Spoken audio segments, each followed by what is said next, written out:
Straight to the point. Karong buntaga mga kahigalaan ato makauban no ang atong usa sa mga senador sa Pilipinas no nga ni aron sa atong nasod ni aron sa atong sibianan mismo ni bisita mga kahigalaan siya maoy usa ka batikang mababatas og iyang gisulong mahigala ang murang pagkain at abot kayang bilihin no. Ito si Senator Kiko Pangilinan sa atong sibianan karon mahigala to sang hatagan og pagtagad kani kaduol na magyud eleksyon mahigala so ni aron sa sibianan ni Suroy mismo mga higala. Senator Kiko, maayong buntag. Ay, maayong buntag, Rufy, Attorney Rufil, and siyempre sa ating mga nakikinig sa umagang ito. 3 more days of campaigning. Good morning, maayong buntag. Maayong buntag. Kumusta po kayo, Mr. Senator, considering na 3 days na lang? Siyempre, very tight yung schedule, no? Yung schedule kasi very tight din yung race. Talagang mahigpit ang labanan, ika nga. And anywhere between number 9 to number 14, 15 ay statistically tied, no? So kinakailangan talaga itong last 3 days kampanya pa rin, 51 sa balota at makumbinsi pa ang ating mga kababayan na tabangi ko palihog, ayaw mig kalimti. At syempre tuloy din natin nilalabanan itong mga paninira na naganap. Nananahimik tayo ng 3 taon, wala namang naninira sa atin, tas biglang pagdating ng eleksyon, samot-saring mga splice video, edited ang ginagawa at marami unfortunately ay naniniwala dahil nga paulit-ulit. Sana wag tayong maniniwala sa paninira, doon tayo sa katotohanan. Siguro wala silang makitang anomalya sa ating naging track record bilang lingkod bayan, kaya gumagawa sila ng storya kasinungalingan. Doon lang tayo sa solusyon sa problema ng ating mga kababayang dinadaing. Mataas na presyo ng pagkain at bilihin. Yun ang ginagawa po nating advokasya. Sana dito tayo sa totoo, sa may resibo, hindi doon sa disinformasyon, doon sa may solusyon. Okay, so balikan kita doon sa may mga paninira na yan. Pero kumusta ano mga activities ninyo ngayong araw dito sa Cebu? Well, meron tayong student forum mamayang hapon. We are going radio hopping this morning. Okay. And mamayang may mga meetings with leaders, and then mamayang hapon hanggang alas 6, no? Alas 6? 6 to 9. Oo, sa La Independencia meron tayong Kiko rally. Nandyan si Sharon, Piolo Pascual, Gary Valenciano, Darren Espanto, Pinky Amador, Kule Desma. So, iniimbita natin ang ating mga gihigugma kung mga Subuanon to join us 6 o'clock dyan sa Plaza Independencia for our Kiko rally. So parang full support yung asawa ninyo, na Sharon, of course, no? At saka yung mga ibang mga artista na nandyan. Yes, at ako'y nagpapasalamat sa kanilang tiwala at suporta. At sana yung ating mga kababayan makita at magnilay-nilay pag-isipan, bakit tayo ini-endorso nitong mga kilalang tao? Ito ba'y dahil tayo'y magnanakaw? Tayo ba dahil tayo'y sinungaling? Dahil ba tayo ay walang kwalifikasyon? Ganun ba ang kanilang endorsement? Siguro naman hindi. So sana yung mga nandiyan pa na hindi pa decided kung tayo tutulungan o hindi, o iboboto hindi, last 2 minutes, we need your help. At dun sa mga kumbinsido na, please convince more, dahil marami pa nga ang undecided hanggang last minute. In fact, meron datos, Attorney Rufil, na hanggang up to 20% ng ating mga botante decide on the last day.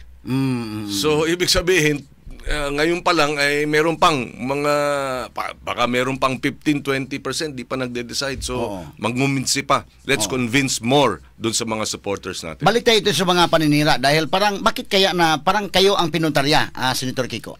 Dahil December pa lang pumasok na tayo sa top 12 eh. Oo. So, takot. May mga takot o kaya ayaw tayong manalo. Oo. Pwedeng mga smuggler yan na binangga natin dati. Dahil talagang binangga natin yung smuggler. Kinumpiska natin kalahating bilyong pisong halaga ng smuggled at hoarded rice. Sinampahan natin ng kaso ang ilang mga NFA na officials. Sinampahan din natin, nirevoke natin ang ilang mga permit ng mga smuggler. After 1 year of doing that, bumaba ang presyo ng bigas. Inflation, pinakamababa sa 20 years. Kaya noong panahon na yun, yung 1,000 piso, 500 piso, maraming nabibili. So marami tayong nasaktan dahil sa nilalabanan natin itong mataas na presyo ng bigas. Marami rin sigurong takot na kapwa nating kandidato, bilyon na ang ginagasta. Hanggang ngayon, struggling pa.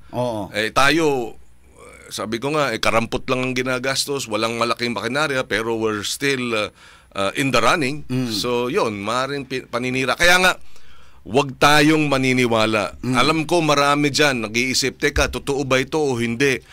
Maniniwala ba ako? Hindi. Please, sa akin, ang daming naninira sa atin dahil ayaw nila tayong manalo. Pero so sa tingin ninyo, mga smuggler ito, yung mga binangga ninyo noon, dahil kung tingnan natin, parang may pera talaga itong mga gumagawa eh. Exactly. Yung mga video na yan, parang splice nila. Either smuggler yan, ayaw tayong manalo dahil alam nilang hahabulin natin sila para mapababa ang presyo ng bigas. Or mga kandidatong ayaw masayang yung bilyon na nilang ginastos, kaya gumagastos ulit. So hindi sila makakita ng mga legitimate issues siguro, Mr. Senator, kaya pinagtatawanan yung mga videos ninyo. Yun na nga, buti sana kung yung issue na nilalabas nila, ako'y bumulsa ng bilyon-bilyon, o kaya ako nangurakot sa gobyerno, nagpayaman, wala So gumagawa sila ng storya. Kaya sa ating mga voters, please, tingnan natin, i-google lang natin, marami na tayong nagawang batas, marami na tayong natulungan, at siyempre, meron pang latest, yung mga endorsements. Ang JIL, Jesus is Lord, na-endorse tayo. Ang MILF Leadership, in-endorse tayo. Itong mga ito, hindi naman basta-basta mag-i-endorse yan ng kung sino-sino. So, doon tayo medyo siguro pag-aralan. Bakit sila ini-endorse ng mga ito? Ano ba ang meron si Kiko? At itong mga respetadong mga tao at individual at groups in-endorse siya. Yun ang pinaka-importante. Yes. Now, ito mga problema natin sa presyo ng mga pagkain, Senator Kiko. Sa tingin ninyo, paano natin susolusyonan ito? Well, nagawa na natin nun. No? Hindi tayo dapat nakaupo lamang sa silya at kumbaga, nagbibilang ng butike o kaya gumagawa ng pronouncements. We really have to have political will to go after those who are in cahoots sa gobyerno at yung private sector na sinasamantala at inaabuso ang ating proseso ng importation. Inaabuso itong pagbababa ng taripa at tinatago, nag-hoard yung mga kasabot nila. At syempre, i-manage ng tama itong ating supply ng bigas. Hindi yung mag-i-import pag panahon na ng anihan para bumagsak yung presyo ng palay, para baratin yung ating mga kababayan, mga magsasaka, mag-uuma, tapos kumikita ng limpak-limpak. So we really have to use our experience, how we brought down rice prices. Diba? 1,000 pesos noon, 500 pesos noon, maraming nabibiling pagkain sa palengke. Dati. Bakit? Kasi na-manage yung bigas at yung inflation. Pinakamababang inflation in 20 years was in 2015. And that was the time na ako ang in charge ng food inflation. We brought it down precisely because of wala tayong sinasanton. Nilabanan natin yung sistema na pumapayag na manatiling mataas. At kaya natin gawin ulit yan pag tayo'y nanalo. So sa tulong ng ating mga kababayan, bubusisiin natin ang husto para mapababaw muli ang presyo ng bigas, and we will manage and tame inflation. Anong masasabi ninyo tungkol sa sinasabing a promise fulfilled na? Dahil itong 20 pesos na bigas nagsimula na binta last May 1. Well, sabihin na natin, it's a step in the right direction, pero to be able to sustain that, sabi ko nga, nung tinanong ako niyan, kaya ba yung 20 pesos na 1 kilong bigas?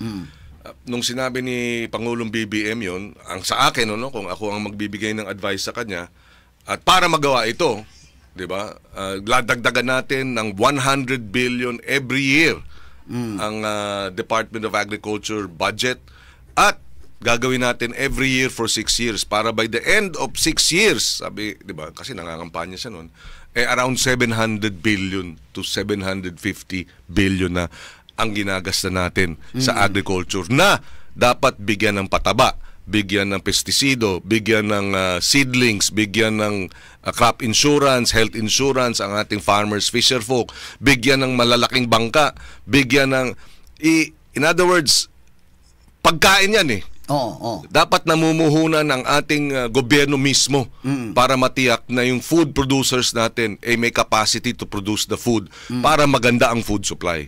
At pag maganda na ang food supply, marami nang mabibili sa palengke, magiging mura na ang halaga, ang abot kamay na ang pagkain, ay marami nang mabibili, marami nang mahahanda. At pag maraming handa, maraming Sharon. So sa tingin niyo kailangan i-sustain ito? Kaya bang i-sustain? Dahil 1 billion a year ang budget eh. Kulang. We really have to put in place yun nga, additional increase sa budget. That's why gusto kong mabalik sa Senado in that regard, no? Hindi para sa sarili ko, hindi para ayusin natin itong sistema sa agrikultura. I have been 15 years na since I was chairman of the Senate Agri Committee, naging Food Security Secretary, Executive Cabinet Member, another 2 years. So in effect, 20 years ko nang tinatrabaho itong agrikultura. I have the experience. So we will really have to push for increase in budgetary support for agriculture. Walang other way to address this. Dahil ang ibang mga bansa, doble, triple, tulad ng Thailand, Vietnam, ang ginagasa ng gobyerno sa agri. Kumpara sa atin. Pero mas maliit ang populasyon nila kumpara sa atin. So, yun. And who addresses the budget? Senate, Congress. So, kaya ako, I'm offering myself, kung gusto ng ating mga kababayan na ma-address talaga itong food security, sana bigyan tayo ng pagkakataon, pagkatiwalaan tayo. Hindi dahil sa at wag maniwala dito sa mga fake news. Sa totoo lang, tingnan po nila ang ating naging track record. Malinis. Ako 3 times ako nahalal dito sa bilang senador at lagi ako nananalo sa Cebu. Number 1 pa nga ako noong 2007 dito sa Cebu. Pinagkatiwalaan, and for 3 terms, never was I involved in any case of corruption. Never. Hindi ako pumayag dahil tiwala ng taong bayan sagrado. Hindi dapat nagtataksil ang mga politiko at nagnanakaw, hindi ba?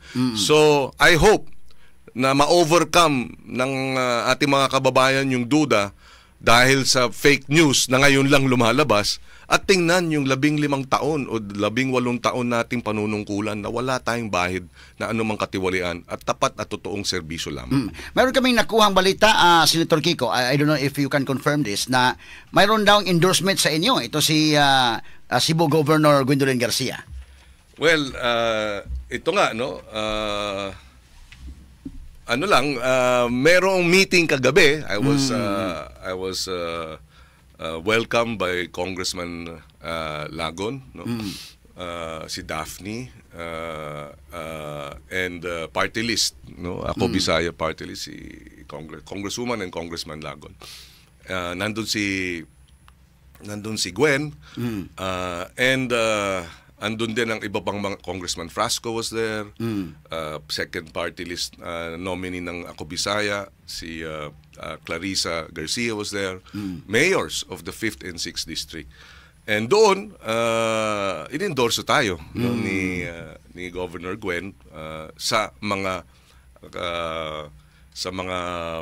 barangay captain and mayors of the 5th and 6th district. And I wish to thank from the bottom of my kasing-kasing.